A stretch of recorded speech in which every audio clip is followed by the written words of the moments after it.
You ask Tiger to solve. This deals with linear equations with one unknown. The final result is t equals -14.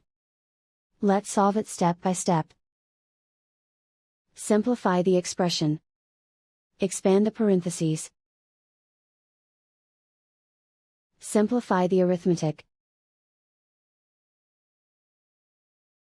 Group all constants on the right side of the equation. Add 16 to both sides. Simplify the arithmetic.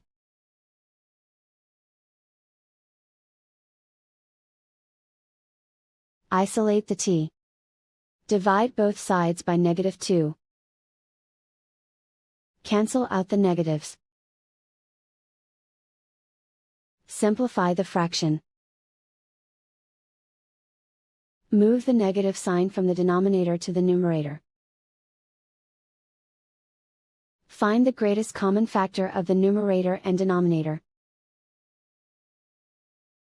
Factor out and cancel the greatest common factor. And so the final result is t equals -14.